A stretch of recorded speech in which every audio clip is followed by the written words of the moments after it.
सभी को नमस्कार और जय भीम। देखिए, भारत में संत महापुरुषों की एक बड़ी श्रृंखला है और इन महापुरुषों में जो राष्ट्रभक्त महापुरुष हुए हैं उनको देश हमेशा ही याद करता रहता है। 14 अप्रैल को बाबा साहब डॉक्टर भीमराव अंबेडकर जन्मे 1891 में और 14 अप्रैल 2021 को ये राष्ट्र बाबा साहब की 130वीं जयंती मना रहा है। 130 वर्ष हो गए हैं बाबा साहब के जन्म को और इन 130 वर्षों के इतिहास को अपन खंगालें और देखें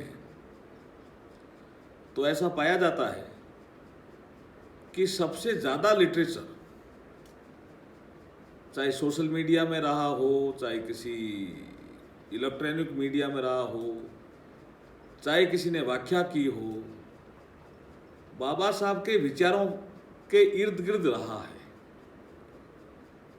कुछ लोग बाबा साहब के एक पक्ष को देख करके ये कह देते हैं कि बाबा साहब दलितों के मसीहा थे। इसमें कोई शक नहीं है कि बाबा साहब दलितों के मसीहा थे, लेकिन अगर उनको हम दलित नेता ही कहेंगे तो उनके व्यक्तित्व को छोटा कर देते हैं। वो एक ऐसे राष्ट्रभक्त थे, एक भारत के ऐसे यशस्वी सपूत थे जिन्होंने आज़ादी और आज़ादी के बाद भारत के पुनर्निर्माण की कल्पना की थी। ये पक्ष छूट जाता है और सभी वर्गों को साथ लेकर के उन्होंने कहा था कि जो देश के निर्माण में, जो देश के पुनर्निर्माण में जो भी आवश्यक है वो सारे तथ्य भी एक साथ इकट्ठे किए जाएं, सारे विचार भी एक साथ इकट्ठे किए जाएं और नीति निर्माण में उन सब का योगदान होना चाहिए। हम बचपन से देखें तो बाबा साहब ने जब 10वीं पास की, जिसको मैट्रिकुलेशन कहते हैं, उस समय भी एक फंक्शन हुआ।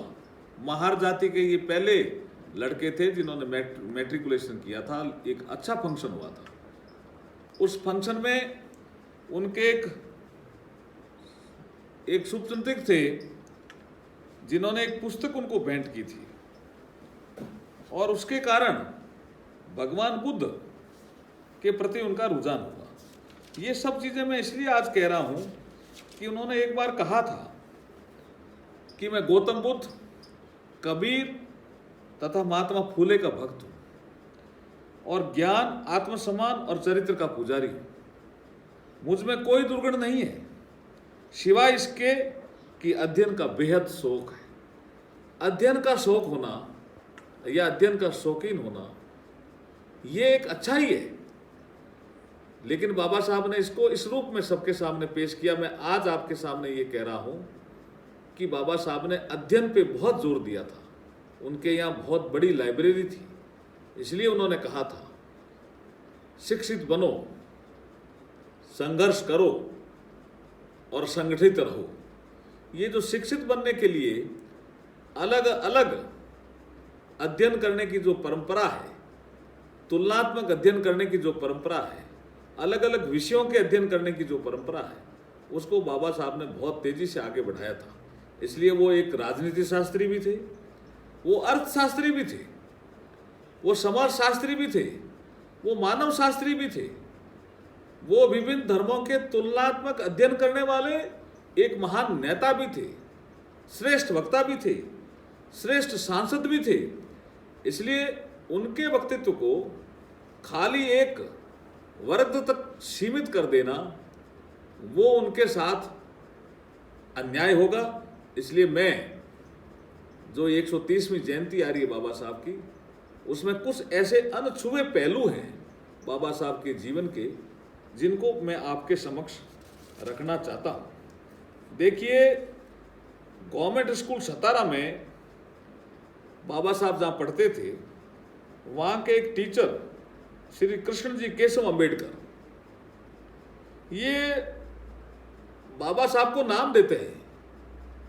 अंबेडकर नाम जो देते हैं ये टीचर देते हैं।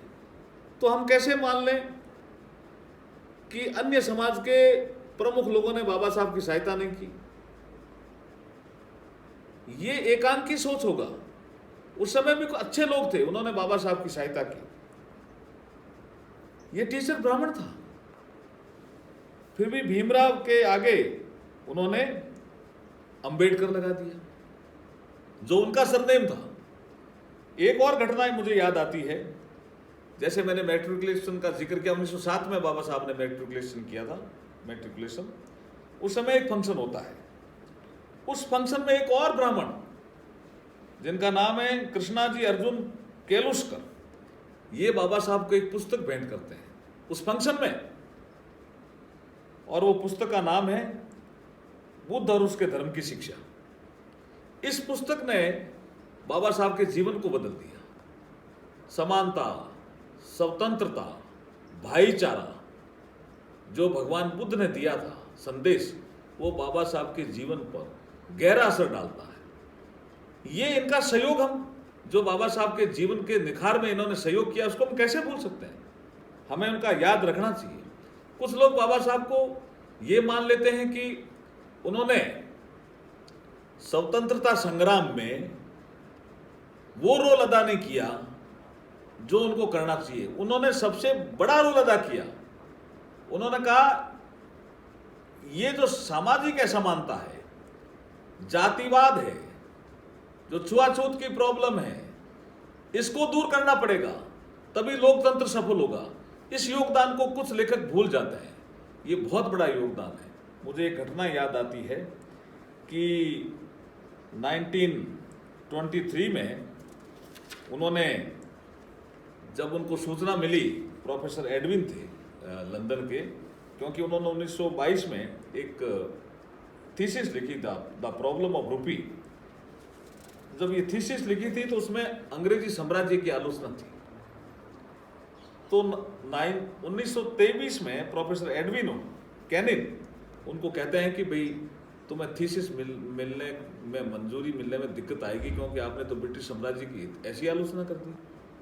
अब आप देखिए 1923 में जब वो आलोचना करते हैं ब्रिटिश साम्राज्य की, तो वो ब्रिटिश साम्राज्य के पक्षधर कैसे हो गए? उनका एक पक्ष लोगों ने जान लिया। उन्होंने कहा नहीं नहीं, स्वतंत्रता, समानता, भाईचारे का पहले विकास करो। गांधी के साथ उनके कई मामलों में असहमति थी, उसने कई इतिहासकारों ने उनके इस पक्ष को इस तरह से पेश किया कि जैसे वो स्वतंत्रता आंदोलन में पूरे सक्रिय नहीं थे। पूरे सक्रिय थे वो स्वतंत्रता आंदोलन में, हर तरह से सक्रिय थे। और उन्होंने कहा कि ये जो एक पूरा 25% के आसपास का समाज बनता है SC ST, ये जब तक आगे नहीं बढ़ेगा, ये मुख्य धारा से नहीं जुड़ेगा, तब तक देश तरक्की नहीं कर सकता। तो इसका मायने में डॉक्टर अंबेडकर सच्चे राष्ट्रभक्त थे। और उन्होंने जो आलोचना की थी ब्रिटिश सरकार की, वहां तक तो उन्होंने, प्रोफेसर एडविन ने ये कहा कि तुम्हारा एक आर्टिकल आया भाई डॉक्टर अंबेडकर, और आर्टिकल का शीर्षक क्या था? शीर्षक ये था, responsibility of the responsible government. England को चैलेंज करते हैं जिसका सूर्य कभी अस्त नहीं होता था। Responsibility of the responsible government. इस आर्टिकल में उन्होंने कई चीजों की आलोचना की कि तुम इंग्लैंड में तो ऐसा चाहते हो, लेकिन जहां इंडिया में राज करते हो वहां आप समानता, स्वतंत्रता और भाईचारे की बात नहीं करते, उसको प्रमोट नहीं करते। ये क्या आपका दोहरापन है? तब उन्होंने कहा भाई ये आपको कैसे थीसिस को देंगे। तब जाके उनको बुलाया गया और उन्होंने कहा कि मैंने जो कहा है वो सही कहा है, फिर भी अपनी बात पे अडिग रहे, इसलिए वो बहुत बहादुर थे। अंग्रेजी जैसी सत्ता, उनके सामने भी वो अपनी बातों पे अडिग रहे। तब किसी ने कहा था कि ये जो आदमी है, ये बाबा साहब, ये ऐसा लिखा इन्होंने ये आर्टिकल जैसे कोई क्रांतिकारी लिख रहा है। इसका मतलब वो ब्रिटिश साम्राज्य के पक्षधर नहीं थे। ये पक्ष लोगों ने छोड़ दिया बाबा साहब का। ये पक्ष भी उजागर करने का इस समय हमारे पास समय है कि हम इस पक्ष को भी उजागर करें। आप सयाजीराव गायकवाड़ को कौन भूल सकते हैं? वो तो महाराजा थे, लेकिन वो बाबा साहब को विदेश पढ़ने के लिए बाहर भेजते हैं, छात्रवृत्ति देते हैं। समाज के ऐसे अच्छे लोगों को हमें याद रखना चाहिए, क्योंकि समाज में सभी लोग साथ मिलकर के ही जब देश के बारे में सोचेंगे तभी सही चिंतन सामने आएगा, अन्यथा एकांकी चिंतन सामने आएगा। एकांकी चिंतन कभी देश का भला नहीं कर सकते। बाबा साहब ने भी ऐसा नहीं किया।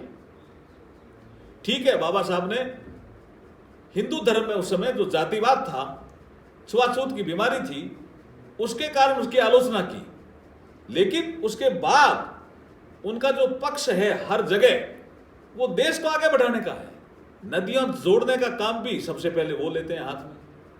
जब वो महाराष्ट्र में विधान परिषद के सदस्य होते हैं और नेता प्रतिपक्ष होते हैं तो वो हमेशा देश की बात करते हैं, समाज के उन वर्गों की बात करते हैं जो वंचित हैं, शोषित हैं, पीड़ित हैं, दरिद्र हैं। इसका मतलब वो समग्र चिंतन की बात करते हैं और समग्र चिंतन से ही देश आगे बढ़ता है। और वो देश को ही आप उसके देश को केंद्रित रख करके ही बात करते थे। आप धारा 370 का विषय भी ले लीजिए कि धारा 370 का सबसे पहले किसी ने विरोध किया तो बाबा साहब डॉक्टर भीमराव अंबेडकर जी ने किया, और विरोध ही नहीं किया, उन्होंने यहां तक कह दिया कि ये जो धारा है ये एकता और अखंडता को तोड़ने वाली धारा है शेख अब्दुल्ला जी को, इसलिए मैं इसे सहमत नहीं हो सकता और मैं इसका प्रस्तावक नहीं बनूंगा। और बाबा साहब इस धारा के प्रस्तावक नहीं बने। ये जो भाव है बाबा साहब का, इसको उजागर करने की जरूरत है। 370 जैसी धारा जब जुड़ रही थी पंडित नेहरू जी के कहने से और उसका वो विरोध करे, ये पक्ष समाज के सामने आना चाहिए और विरोध भी इस आधार पर करे कि ये धारा देश की एकता और अखंडता को तोड़ने वाली है, इसलिए मैं इसका समर्थक नहीं हूं और मैं इसका प्रस्तावक नहीं बन सकता।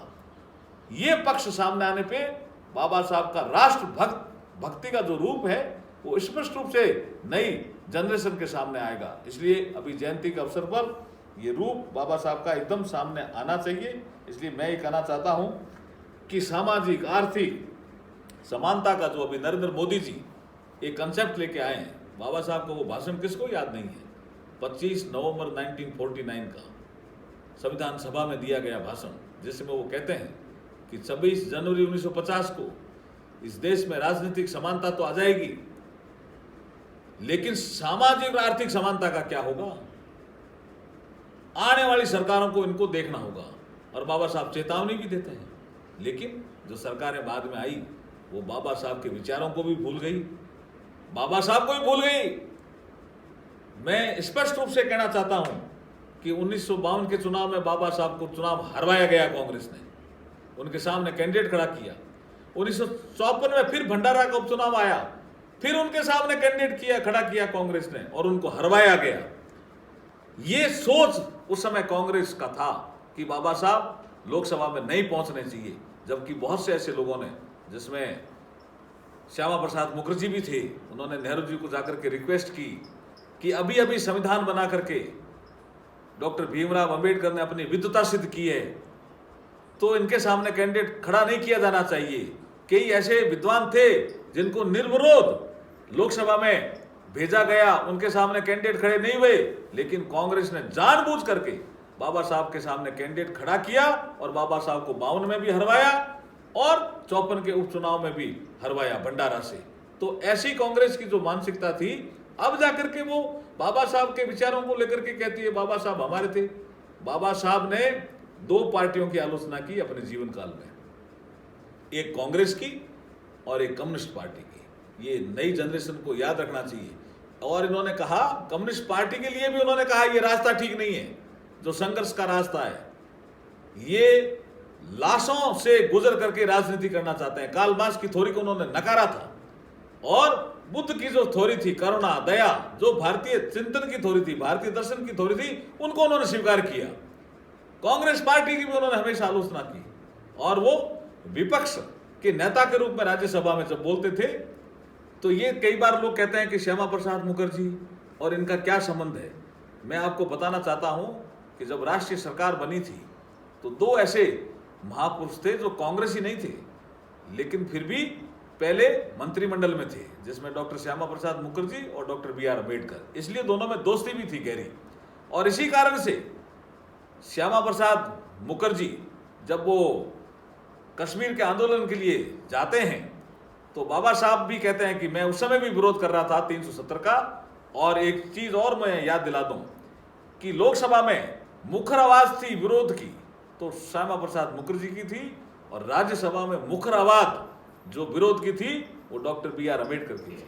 ये दोनों ऐसे प्रतिपक्ष के नेता के रूप में प्रथम आम चुनाव के बाद उभरे थे लोकसभा और राज्यसभा में। और ये स्पष्ट रूप से है, सबको पता है कि कश्मीर की नीति की भी बाबा साहब आलोचना करते हैं राज्यसभा में, और तिब्बत की नीति की भी करते हैं। और ये कहते हैं कि तिब्बत जैसा बफर स्टेट अगर आपने खो दिया तो चाइना आपसे युद्ध करेगा, और उनकी ये भविष्यवाणी सही सिद्ध हुई।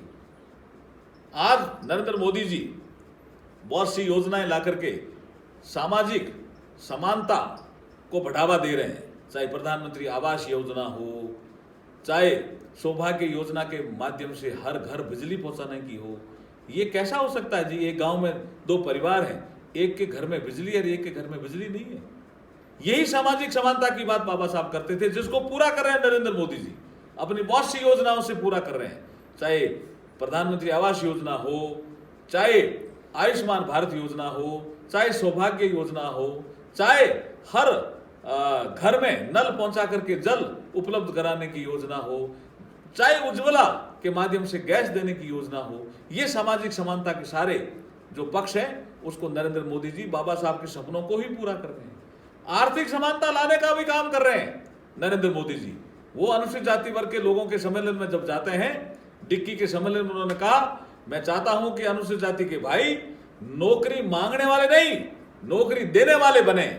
ये जो सब भाव हैं वो बाबा साहब के सिद्धांतों से ही नरेंद्र मोदी जी ने लिए हैं। और एक बार नरेंद्र मोदी जी ने स्पष्ट रूप से कहा था, ये 15 जनपद पे एक सम्मेलन था जहां एक संबोधन हुआ था। उस संबोधन में नरेंद्र मोदी जी पहले प्रधानमंत्री हैं जिन्होंने जय भीम कहा था, लेकिन वहां उन्होंने ये भी कहा था कि अगर बाबा साहब नहीं होते तो ये नरेंद्र मोदी प्रधानमंत्री नहीं बनता।